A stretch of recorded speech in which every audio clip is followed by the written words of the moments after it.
Olá, meus amigos do Adventismo Vivo, sejam muito bem-vindos a mais um estudo da Bíblia por meio da lição da Escola Sabatina Jovem. Neste trimestre estamos estudando o assunto da liberdade, um conceito sob constante ameaça da união político-religiosa. E nesta semana chegamos ao estudo de número 7, que tem como título Entenda a Teocracia. Eu estou muito empolgado com essa lição. O estudo está muito bom porque ele vai tocar naquilo que está no imaginário popular dos cristãos. E eu sinto que o assunto dessa semana é algo que está para emergir das pessoas. Eu vejo nos comentários, nas conversas particulares com alguns, eles estão raciocinando em cima justamente do assunto de que a lição vai tratar. E que assunto é esse? Aquele pensamento que se expressa da seguinte maneira: quando nós lemos a Bíblia, em especial o Antigo Testamento, nós vemos que Deus interferia diretamente na política. Deus fala para Moisés: Moisés, no meio do povo há aquele que tomou das coisas condenadas quando vocês lutaram a batalha. Então, fazia-se uma investigação para descobrir quem era o culpado, quem era aquele que estava trazendo o mal público. Deus também enviava os profetas para falarem diretamente ao povo, aos governantes, aos reis. Deus fazia determinações aos reis. Os reis usavam regras bíblicas, princípios bíblicos para governar. Isso faz com que muitos cristãos nos dias de hoje desenvolvam o seguinte raciocínio: ora, será que não seria bom que se levantasse alguém para falar em nome de Deus e interferir nos rumos da política? Será que não seria bom alguém ocupar os altos cargos dos poderes legislativo, executivo e judiciário? Alguém que quisesse implementar os princípios da lei de Deus na sociedade? Será que isso não seria legítimo, uma vez que no Antigo Testamento funcionava assim? E é exatamente isso que nós vamos discutir no estudo dessa semana. E vamos começar com a história de João Calvino, o grande reformador João Calvino, de que trata a parte de domingo. Algumas informações sobre João Calvino. Ele nasceu no ano de 1509, na França. Então perceba que João Calvino é mais jovem do que Lutero. Lutero é como que uma geração antes de Calvino. Em 1517, quando Lutero estava pregando literalmente as 95 teses sobre justificação pela fé, Calvino tinha apenas 8 anos, ele era uma criança. Porém, Calvino foi uma criança precoce. Com 12 anos de idade, ele começou a estudar teologia. Claro, em um colégio católico, teologia católica. E ele estava se preparando para ser um sacerdote católico, um padre. E como Lutero tinha um intelecto muito forte, os seus pensamentos eram profundos, ele era uma grande promessa de ser um grande pensador católico. Porém, por cerca dos seus 20 anos, os rumos da vida de Calvino mudaram. O seu pai definiu que ele deveria estudar direito e não teologia. O pai de Calvino era advogado. E ele então desejou que o filho seguisse a mesma carreira. Então Calvino passa a estudar direito, mas a teologia continuava sendo aquele ramo do saber que chamava a atenção de Calvino, que cativava as suas afeições. Um outro ponto importante da vida de Calvino acontece mais ou menos quando ele tinha 23 ou 24 anos, que é o encontro com o seu primo Olivetan. E o livro O Grande Conflito narra esse momento. Eu vou ler aqui, está na página 220 e diz assim: estava em Paris um primo de Calvino que se havia unido aos reformadores. Então veja, Calvino ele tinha uma ampla formação católica e se encontra com seu primo que se havia unido aos reformadores luteranos. Os dois parentes muitas vezes se encontravam e juntos discutiam as questões que estavam perturbando os cristãos. E agora veja o que o primo de Calvino vai dizer para ele. Não há senão 2 espécies de religiões no mundo, dizia o protestante Olivetan. Uma é a espécie das religiões que os homens inventaram, e em todas as quais o homem se salva por cerimônias e boas obras. Aí aqui ele está claramente se referindo ao catolicismo, colocando o catolicismo junto com todas as outras religiões humanas, inclusive com as religiões pagãs, porque nesse conjunto de religiões, segundo a classificação de Olivetan, o homem sempre tem de fazer algo para ser salvo, ele sempre tem de produzir os méritos, ele sempre tem de ter alguma coisa para apresentar a Deus. Em contraste, ele continuou dizendo assim: a outra é a religião que está revelada na Escritura Sagrada e ensina o homem a esperar pela salvação unicamente da livre graça de Deus. E como Calvino reage ao seu primo? Ele diz assim: não quero nenhuma das tuas novas doutrinas, exclamou Calvino. Achas que tenho vivido em erro todos os meus dias? E o que Calvino estava querendo dizer era: eu sou um estudioso profundo da fé católica, eu não estou em erro. Mas embora Calvino afirmasse isso para o seu primo, aquela conversa colocou nele a semente da dúvida e o deixou mais reflexivo. Veja a continuação. No espírito, porém, havia-se-lhe despertado pensamentos de que se não podia livrar de todo. Sozinho em seu quarto ponderava as palavras do primo. Não o deixara a convicção do pecado. Via-se sem intercessor na presença de um santo e justo juiz. A mediação dos santos, as boas obras, as cerimônias da igreja, tudo era impotente para expiar o pecado. Então, uma convicção foi tomando conta dos pensamentos de Calvino de que o sistema católico não poderia apresentar uma solução real para o pecado. E ele continua assim: em vão os doutores da igreja se esforçavam por aliviar-lhe a infelicidade. Em vão recorria à confissão e penitência, as quais não podiam reconciliar sua alma com Deus. Então, aqui Calvino, depois dessa conversa com seu primo, ele passa por uma angústia mental, uma angústia de alma, de não se sentir perdoado pelos métodos que ele conhecia de buscar o perdão. Lembre-se que na lição de número 4 nós falamos dos sacramentos e como funciona a recepção da graça no sistema católico. É a isso que o livro está se referindo. Para a recepção da graça, o crente precisa praticar os sacramentos da igreja. A experiência de Calvino é que esses sacramentos não traziam a ele a sensação de paz, a sensação de perdão. E continua assim: enquanto ainda se empenhava nessas lutas infrutíferas, Calvino, visitando casualmente uma das praças públicas, testemunhou ali a queima de um herege. Veja que interessante. Calvino está com uma angústia interior, ele passa por uma praça pública e vê um herege sendo queimado. Ficou deveras maravilhado ante a expressão de paz que se esboçava no semblante do mártir.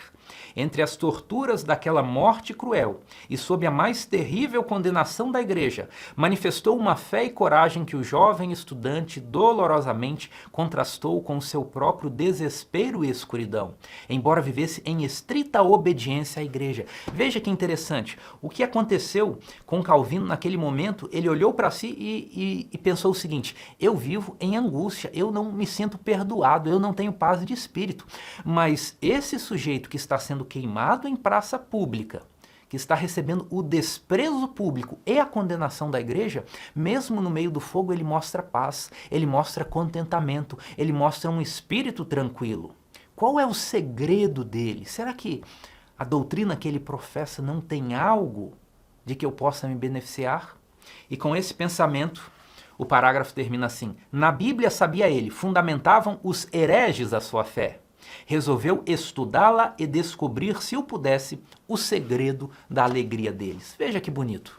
A conversão de Calvino, isso também é citado aqui na parte de domingo da lição, a conversão de Calvino se dá por uma busca pela paz, pela alegria, pelo contentamento, pela leveza de espírito que só pode ser encontrada na religião bíblica. O tempo passa e Calvino se torna um evangelista. Ele vai de casa em casa para ler a Bíblia para as pessoas e explicar. Ele recebe proteção da rainha da França e ele se torna um pregador muito conhecido, muito famoso, alguém que dominava muito as Escrituras. Porém, por uma estratégia ruim de evangelismo, que foi afixar cartazes em toda a cidade de Paris, inclusive no Palácio do Rei, cartazes criticando a missa católica. Essa estratégia atraiu o ódio popular, inclusive o ódio do rei contra os reformadores. E então Calvino tem de fugir da França. Passam-se cerca de 10 anos e Calvino agora já tem 32 anos.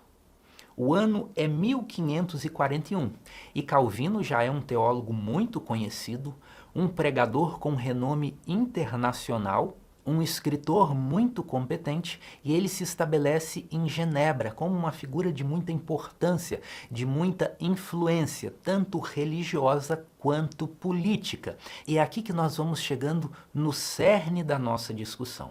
Sob a orientação de Calvino, a cidade de Genebra criou o consistório, que era um tribunal eclesiástico que funcionava ao lado do conselho da cidade, que era um órgão civil. Então, o consistório, ele tinha poderes para investigar, para intimar as pessoas a darem explicações e também para aplicar penalidades eclesiásticas, como advertência e até mesmo a excomunhão da comunhão da igreja. Porém, o consistório, ele funcionava como que de mãos dadas com o conselho da cidade. Por quê? Se reiterada conduta religiosa, conduta que violava a lei de Deus, a lei da igreja, os bons costumes cristãos, se essa conduta fosse reiterada, o consistório poderia recomendar que o conselho da cidade, o governo civil, aplicasse penas civis também para aqueles que estavam em erro doutrinário, que eram hereges, aqueles que estavam violando os princípios bíblicos e os princípios da igreja. Eu anotei aqui uma lista de algumas condutas que eram investigadas pelo consistório e que, se fossem reiteradas, poderiam receber punição pelo conselho da cidade. Por exemplo, frequência à igreja. Se a pessoa faltasse aos cultos, ela seria intimada pelo consistório. Por que você está faltando? Por que você não está observando o preceito do culto de domingo? E se a atitude de não ir aos cultos fosse reiterada, o consistório poderia recomendar que o conselho da cidade aplicasse, por exemplo, uma pena de multa àquela pessoa que não estava atendendo aos seus deveres religiosos. O consistório também investigava e julgava a observância do domingo. Então imagine que num domingo pela manhã, em vez de a pessoa se dirigir ao culto na igreja, ela dedicasse o dia a tomar banho de praia, a pescar no rio, a alguma atividade de lazer ou de recreio. O consistório poderia intimá-la porque ela estava fazendo uma atividade de prazer naquele que era considerado o dia do Senhor. E se ela insistisse reiteradamente nessa violação religiosa, o consistório recomendaria ao conselho da cidade que aplicasse pena de multa ou deixasse a pessoa na prisão por 2, 3, 4 dias. Outras condutas investigadas pelo consistório, tribunal eclesiástico: jogos de azar eram proibidos, danças. Há relatos de algumas pessoas que dançaram, que foram a bailes e foram intimadas pelo consistório e receberam a punição pelo conselho da cidade e ficaram 3 ou 4 dias presos. Roupas luxuosas ou provocativas também geravam um processo perante o consistório. Embriaguez e heresia. E aqui nós já seguimos para uma parte que é mais densa. Muitas vezes a heresia era vista não apenas como uma matéria para o consistório, mas também para o conselho da cidade, porque a heresia, além de ser considerada uma ofensa religiosa, era também vista como uma ameaça à ordem social. E para exemplificar isso, a lição citou aqui o caso de Miguel de Serveto. Quem era esse sujeito Miguel de Serveto? Ele era médico e era teólogo. A contribuição de Miguel de Serveto para a medicina diz respeito principalmente ao funcionamento do pulmão e como ele libera oxigênio para a corrente sanguínea. As obras médicas de Serveto tratam desse assunto. Porém, como teólogo, Miguel de Serveto ele fazia oposição a duas grandes crenças e práticas que eram muito caras tanto para o catolicismo quanto para o protestantismo, que era a doutrina da Trindade e o batismo infantil. Trindade e batismo infantil eram crenças muito caras para o catolicismo e para o protestantismo. Então, esse Miguel de Serveto, ele foi considerado herege tanto pelo Tribunal da Inquisição, um tribunal eclesiástico católico, quanto pelo consistório, que era o tribunal eclesiástico protestante, calvinista, reformado. E Miguel de Serveto, ele foi condenado a ser queimado exatamente por essas suas crenças antitrinitarianas e a crença de que o batismo infantil era errado, de que o crente deveria ser batizado na fase da razão, na idade da razão. Agora imagine, você, um adventista que está me ouvindo, se você estivesse vivo nessa época e tivesse as crenças que você tem, e pregasse sobre ela, de que crianças não devem ser batizadas como bebês, talvez você tivesse a mesma sorte de Miguel de Serveto e fosse executado em praça pública. Então, a lição está chamando a nossa atenção aqui de que quando se estabelece um governo para governar em nome de Deus, para implementar em políticas públicas, para usar a polícia, para usar o exército, para trabalhar em nome de Deus, em nome da lei de Deus, o resultado é perseguição, é supressão das liberdades individuais. Então esse pensamento que é tão acalentado por muitos cristãos hoje, não seria bom que alguém subisse ao governo com ideias religiosas para implementar políticas com base em ideias religiosas? Será que não seria bom? Aqui está mais um exemplo. Lembre-se, desde a lição 1, nós estamos vendo o que acontece quando se governa em nome de Deus, quando se mistura igreja e Estado, política e religião. O resultado é sempre e invariavelmente a perseguição, a restrição das liberdades individuais. E esse caso aqui de Calvino e Miguel de Serveto, ele nos lembra o que nós falamos na lição passada, a estrutura da perseguição. Primeiro, a pessoa é considerada herege, porque manifesta alguma crença ou prática religiosa que é diferente da crença ou prática religiosa da maioria, e depois de ser considerado herege, aquela heresia da pessoa também é apresentada como uma ameaça pública, algo que vai abalar as bases da sociedade. Foi isso que aconteceu com Miguel de Serveto. O consistório o acusou de ser herege e recomendou a sua condenação para o conselho da cidade. E o conselho da cidade acatou a acusação de heresia e disse que a heresia provocava tumulto público e por isso ele deveria ser condenado. Essa é a estrutura da perseguição que nós vimos na semana passada. E ela continua se repetindo e vai se repetir na última geração que viver nessa terra, como nós lemos no livro O Grande Conflito na semana passada. Essa é a estrutura da perseguição. Primeiro considerar um comportamento como heresia e depois dizer que o herege é um inimigo público, alguém que perverte as bases da sociedade. João Calvino foi um homem de Deus? Foi um homem levantado por Deus? Sim, nós cremos que sim.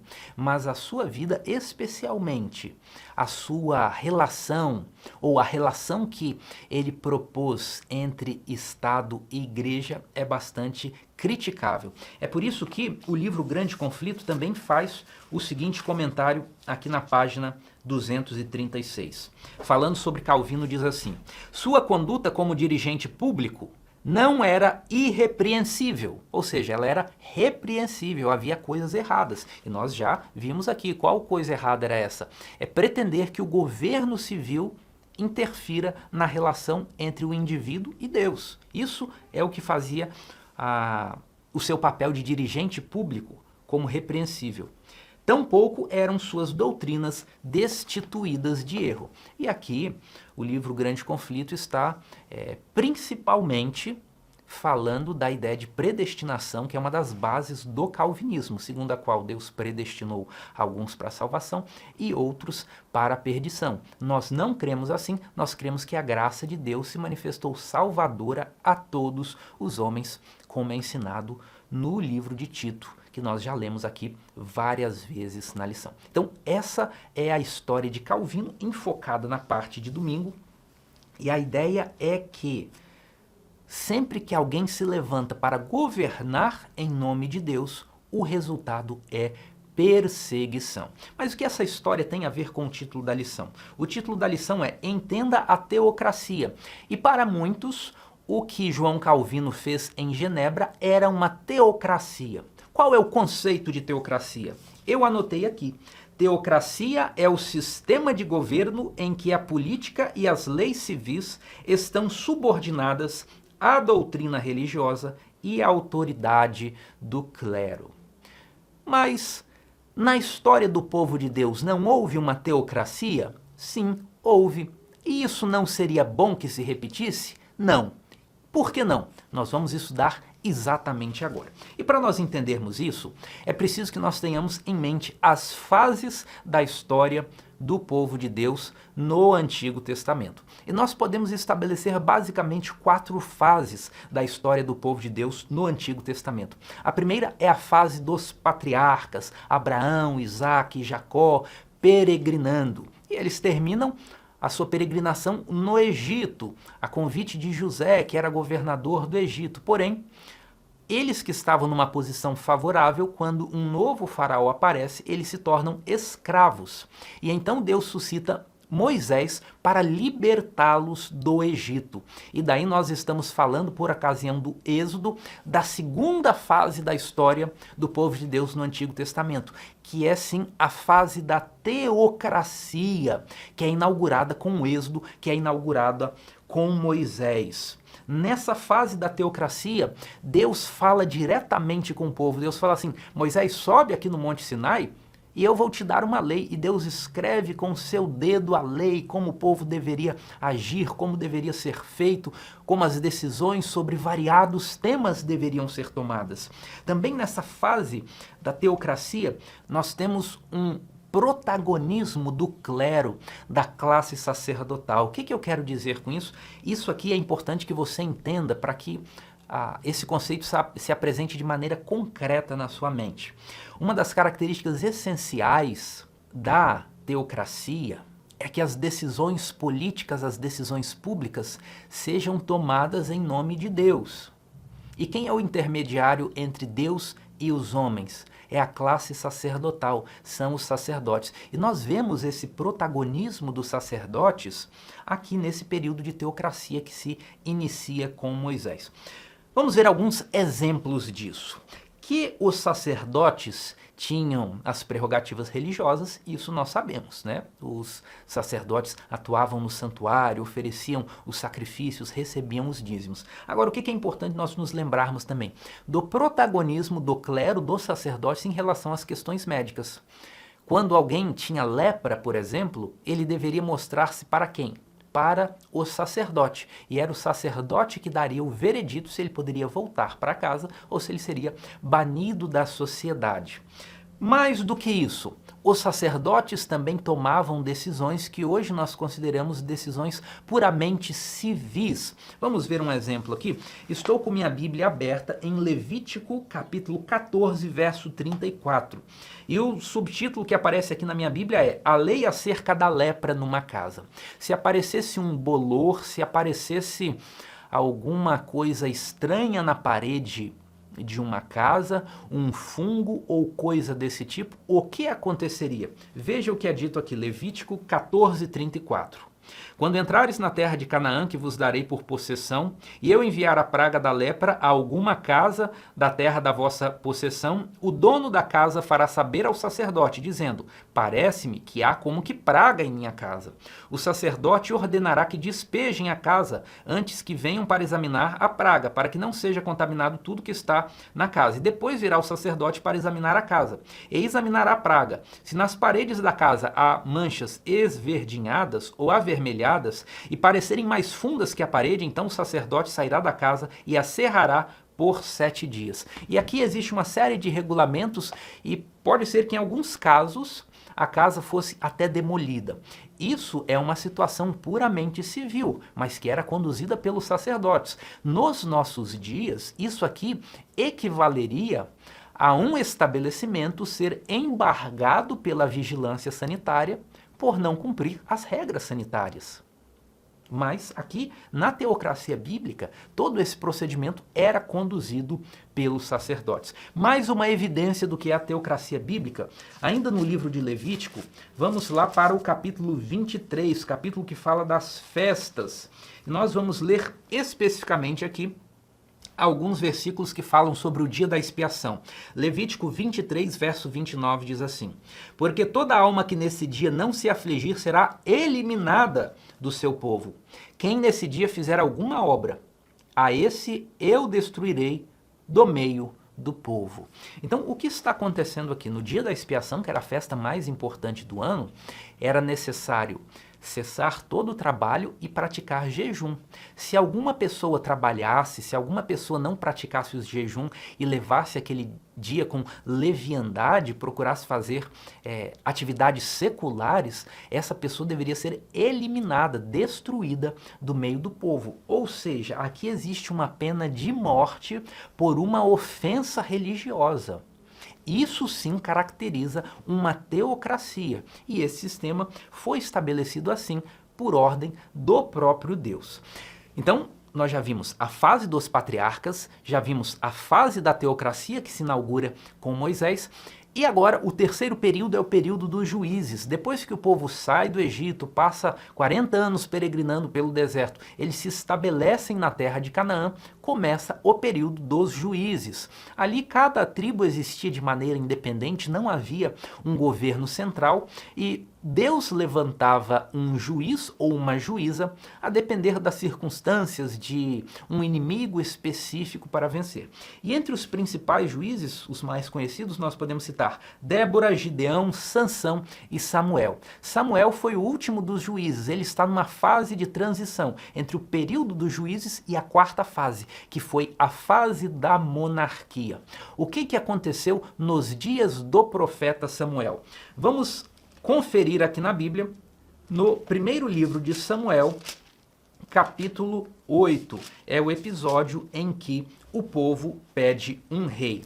1 Samuel 8, verso 4 diz assim: então os anciãos e todos de Israel se congregaram e vieram a Samuel a Ramá, e lhe disseram: vê, já estás velho, e teus filhos não andam pelos teus caminhos. Constitui-nos, pois, agora um rei sobre nós, para que nos governe, como tem todas as nações. Porém, esta palavra não agradou a Samuel, quando disseram: dá-nos um rei para que nos governe. Por que essa palavra não agradou a Samuel? Porque Samuel achou que o povo estava rejeitando a ele. Samuel achou que o povo não o via mais como competente. Então Samuel ora a Deus e Deus revela a Samuel o que verdadeiramente estava acontecendo.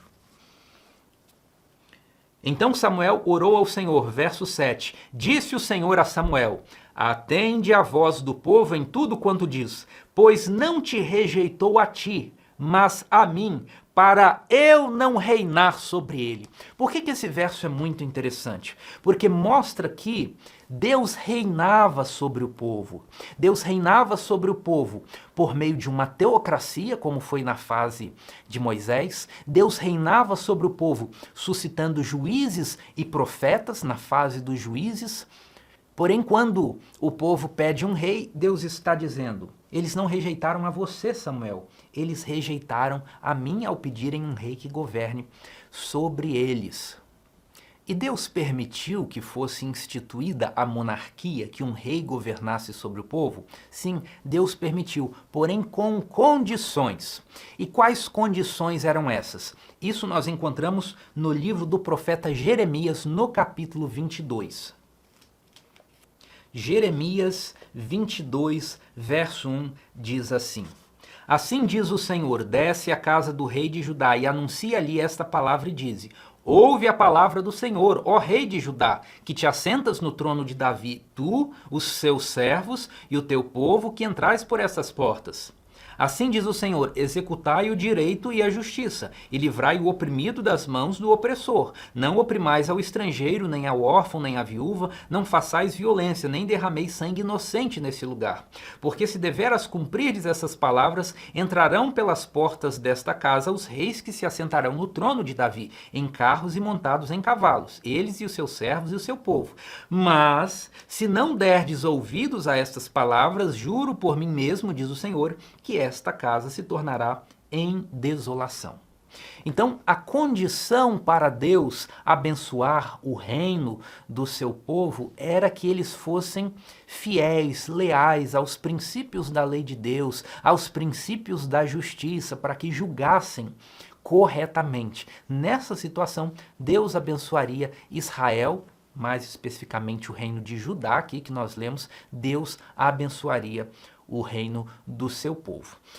Porém, essa condição que Deus estabeleceu, ela foi cumprida? Não, não foi cumprida. Tanto na história dos reis de Israel, quanto nos reis de Judá, que era o reino do sul, nós vemos sucessivas rebeliões contra Deus. Nós vemos reis que eram idólatras, reis que entregaram seus filhos em rituais pagãos. Nós vemos reis que custearam profetas de Baal. Então, definitivamente, a monarquia não cumpriu a condição que foi estabelecida por Deus. E aí nós chegamos ao profeta Ezequiel, cujo texto é o verso-chave desta semana. O profeta Ezequiel recebeu uma revelação para dizer ao rei de Judá que, como historicamente essa condição de fidelidade e lealdade não foi cumprida pelos reis, então Deus tiraria o trono, tiraria a coroa e o cetro real de Judá. Vamos entender o contexto de Ezequiel.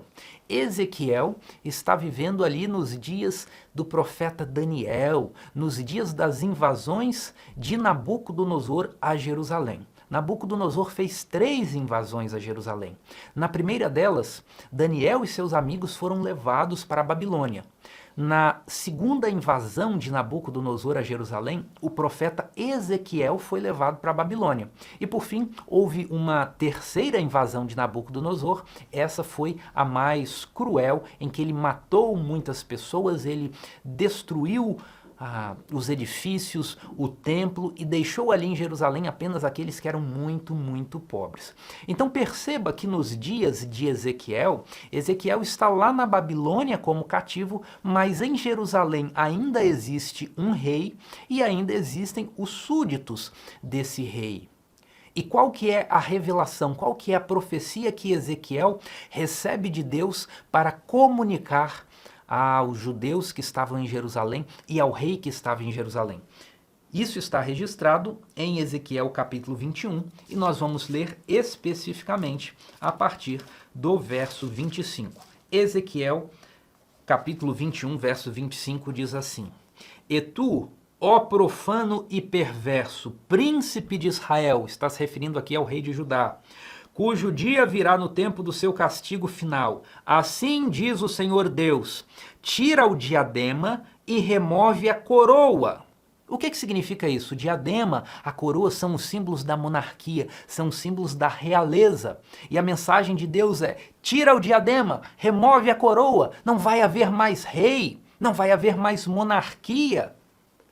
O que já não será o mesmo. Será exaltado o humilde e abatido o soberbo. Ruína, ruína, a ruína reduzirei, e ela já não será, até que venha aquele a quem ela pertence de direito.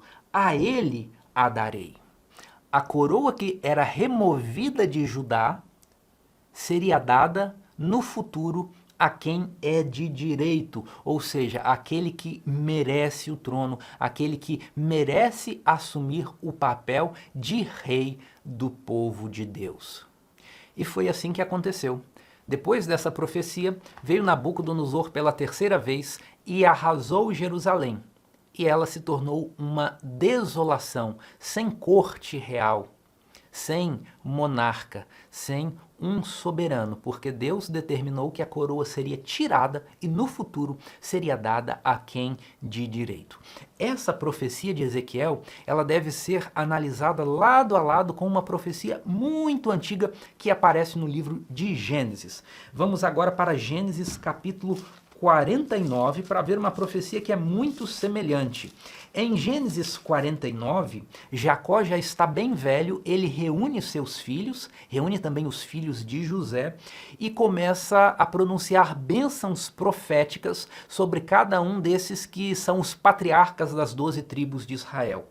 E lá no verso 9, Gênesis 49, verso 9, Jacó dá a sua bênção profética para Judá. E diz assim: Judá é leãozinho, da presa subiste, filho meu, encurva-se e deita-te como leão e como leoa. Quem o despertará? Agora veja o verso 10. O cetro não se arredará de Judá, nem o bastão de entre seus pés, até que venha Siló. A ele obedecerão os povos. O que significam essas palavras de Jacó para Judá? Está dizendo que Judá teria o cetro. Que cetro é esse? O cetro do rei.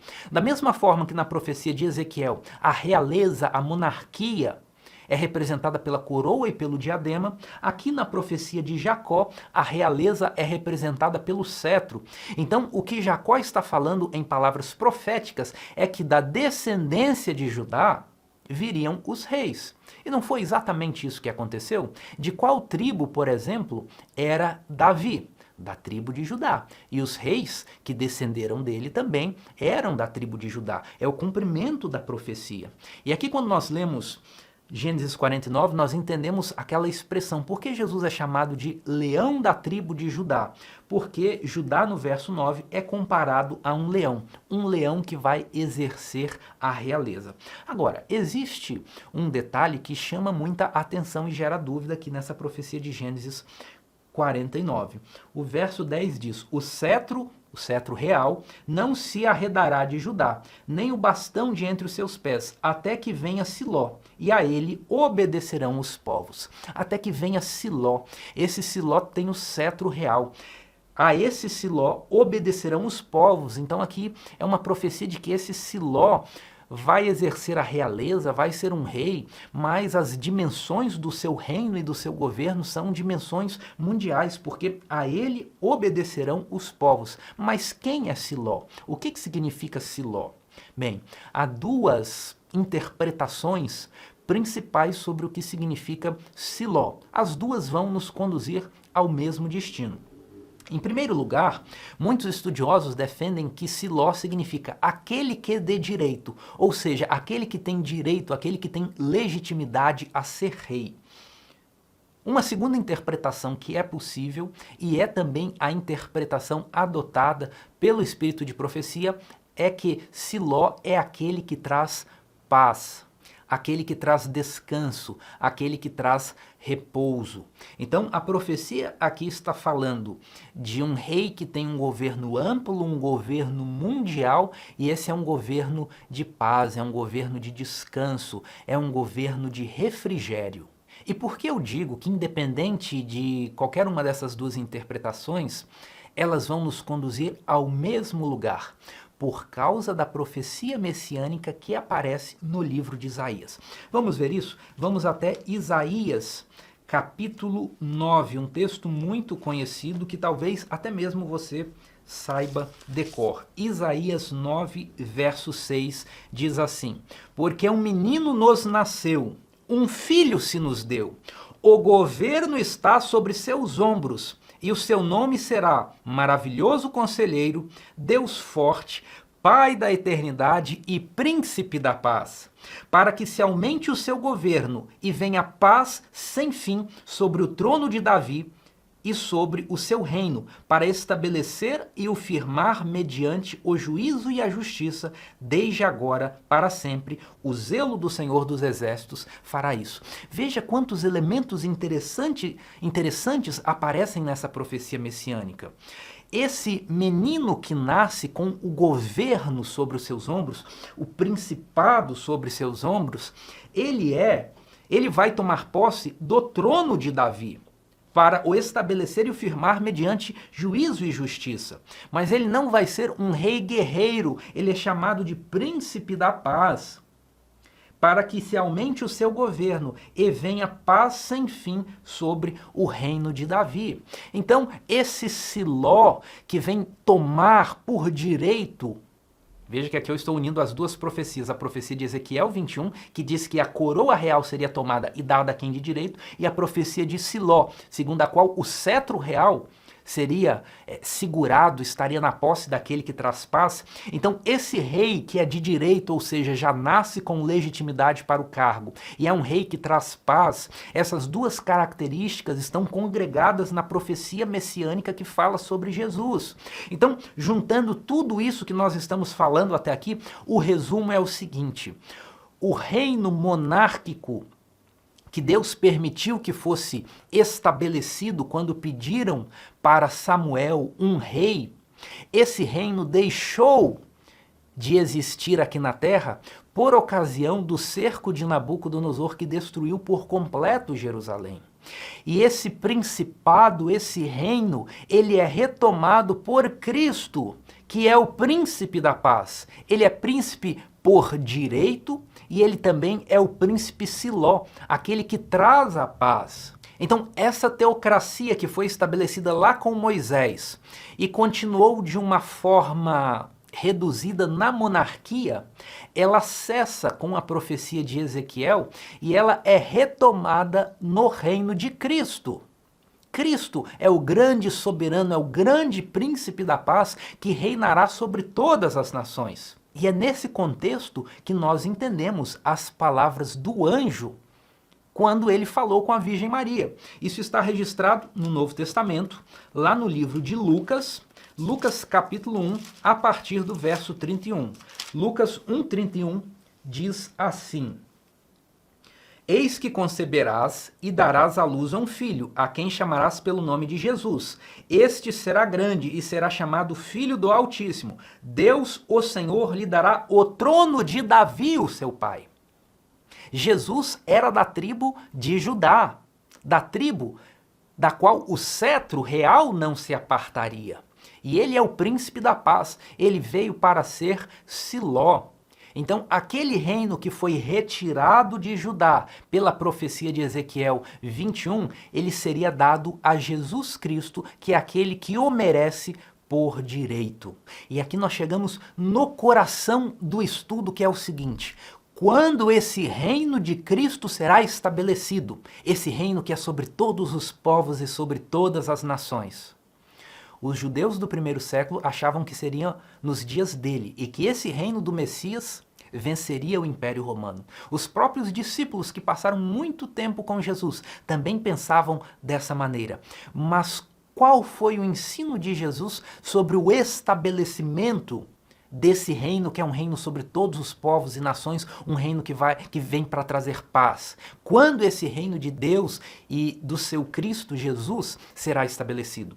A resposta nós encontramos em Mateus capítulo 25, nós já estudamos essa passagem neste trimestre e também no trimestre passado, Mateus 25, verso 31. Veja quando será estabelecido o reino de Cristo, Mateus 25, 31.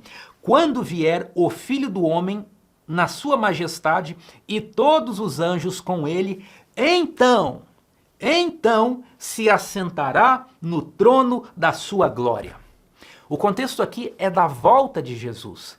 Esse reino de Jesus, que é um reino sobre todas as nações, ele será estabelecido na volta de Jesus. Então Jesus se assentará no trono da sua glória. E alguém poderia falar assim: mas espere aí, Jesus, enquanto esteve aqui na terra, ele não falou o tempo inteiro que o reino de Deus era chegado? Ele, nas suas parábolas, ele não falou que o reino de Deus estava ali? O reino de Deus é comparado a uma rede que é jogada ao mar. O reino de Deus é semelhante a um rei que fez uma festa de casamento. O reino de Deus não era semelhante a tantas situações do dia a dia? Como assim o reino de Deus só será estabelecido quando Jesus estiver vindo nas nuvens do céu com os seus anjos.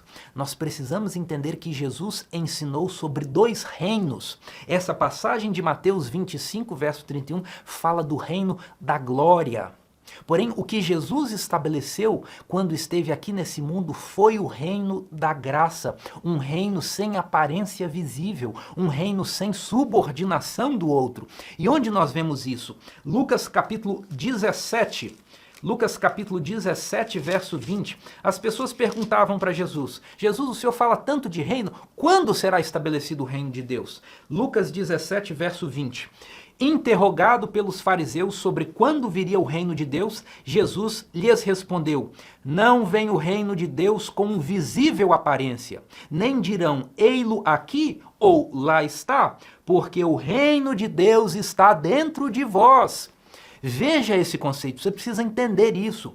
Enquanto Jesus estava aqui nesse mundo, ele pregou o reino da graça. É um reino sem aparência visível, é um reino que está dentro de nós. O que significa dizer que o reino de Deus está dentro de nós? Significa que esse reino da graça ocorre quando nós recebemos o Evangelho no nosso coração e o nosso coração é subordinado por um poder que é divino, que aplaca os nossos desejos carnais, que molda a nossa conduta em uma conduta de pureza e de justiça. Esse é o estabelecimento do reino da graça, uma mudança que acontece no nosso coração. O reino da graça é o reino que Jesus nos chamou para expandir aqui nesse mundo. Jesus não nos chamou para lançar mão de um exército e conquistar outros povos que são pagãos e pela força obrigar esses povos a se tornarem cristãos. Não. O reino que Jesus estabeleceu aqui, que é o reino da graça, é um reino do convencimento, é um reino que se expande pela pregação. Então, os cristãos são chamados a pregar a toda tribo, língua, nação, as boas novas do Evangelho. E o Espírito Santo vai atuar, e aqueles que não resistirem serão convencidos e convertidos por esse mesmo princípio que vai atuar no coração deles. E assim o reino de Deus se expande dentro de nós, de coração para coração. O reino político de Deus, aquele que vem com aparência visível, aquele que tem manifestação exterior, aquele que vai contra os inimigos, aquele que vai derrotar os que se opõem contra Deus e que são inimigos do Evangelho, esse reino começa com Jesus vindo nas nuvens do céu com os seus anjos. Então, diz o texto, ele vai se assentar sobre o trono da glória. E aqui eu preciso ler o que a lição traz para nós de comentário. Na página 63 é dito o seguinte: quando Jesus transferiu o reino de Davi para o céu, ele eliminou todas as formas legítimas de governo terreno que afirmam ter sido estabelecidas diretamente por Deus. Você precisa entender isso. Governar em nome de Deus acabou lá quando Nabucodonosor destruiu a cidade de Jerusalém. Governar em nome de Deus acabou com a profecia de Ezequiel, que diz que de Judá seria retirada a coroa e o diadema. Deus não legitima mais nenhum outro a governar em seu nome. E a lição continua assim: o reino que Jesus estabeleceu após sua ressurreição é um reino celestial e não terrestre. E é desse reino celestial que Cristo delegou poder legal aos seus discípulos. E aqui, na parte que está grifada em azul, no estudo de terça-feira ainda é dito assim: em cumprimento à comissão de Cristo, os discípulos não deveriam avançar na construção de um reino terrestre, pois isso iria além do que Jesus ensinou. Jesus não nos chamou para construirmos um reino terrestre aqui, não nos chamou para entrarmos na política e por meio da política implementar valores cristãos na sociedade. Nada disso. Jesus nos chamou para receber o reino de Deus no nosso coração e levar esse reino de Deus para o coração dos outros, sem aparência visível, sem forma exterior. Ainda eu destaco o que está na página 67 da lição, que é um texto do Espírito de Profecia, carta 65 da irmã White, que diz assim: quando Cristo esteve neste mundo, escolheu 12 discípulos para estar constantemente com ele. Era seu propósito treiná-los para a sua obra. Ele não chamou a atenção deles para os propósitos e leis dos reinos deste mundo, mas para um tema mais elevado e santo, os propósitos e leis do reino de Deus. Ele não lhes falou de política, mas dos assuntos que os interessavam como dispenseiros de sua graça. Ele deu-lhes uma ideia geral do caráter de seu reino e de seu funcionamento como um reino de graça neste mundo e um reino de glória no mundo futuro. Ele lhes disse que não era um reino terreno e temporal, mas um reino que duraria para sempre. Ele lhes revelou a aliança de paz, a grande carta régia que declara os princípios do seu reino. Querido amigo, você e eu fomos chamados não para nos envolvermos com política, tentando introduzir valores cristãos na sociedade por meio de eleições, por meio de candidatos, por meio de políticas públicas. Nosso chamado não é esse. Nós somos chamados para anunciar o reino da graça aqui nesse mundo. Nós somos chamados para apresentar o evangelho para as pessoas. Portanto, a grande comissão nos convida a dedicar o melhor do nosso tempo, o melhor do nosso dinheiro e o melhor das nossas energias para anunciar o evangelho, para anunciar Jesus e ele crucificado, aquele que desceu das altas cortes celestiais e sofreu todo tipo de ofensa, humilhação e opróbrio neste mundo. Morreu por nós para que pudéssemos ser libertados do cativeiro do pecado, para que o nosso caráter pudesse ser transformado e para que nós tivéssemos uma nova chance de sermos recebidos como filhos de Deus no seu reino. E uma vez que nós somos alcançados, o que ele diz para nós é o seguinte: vá e pregue isso ao mundo. Pregue o evangelho, porque o evangelho é a única solução para os problemas sociais. É só ele que faz diferença. As soluções humanas não são capazes de resolver as mazelas da humanidade, porque todo problema é decorrente do pecado e só o evangelho é capaz de lidar com o pecado. E o evangelho nos anuncia que devemos nos arrepender e Cristo concederá a nós a sua graça, não apenas para perdoar os nossos pecados passados, mas também nos habilitar para vivermos em novidade de vida, para vivermos como súditos do reino de Deus, segundo os princípios da justiça, da pureza, da cortesia e da liberdade. Como bons súditos do reino de Deus, vamos dedicar a nossa vida para proclamar esses ideais. Esse é o estudo de hoje, que ele inspire você a ser um cristão mais ardoroso e fiel e empenhado na missão. Ficamos por aqui, nos vemos na semana que vem e que Deus o abençoe.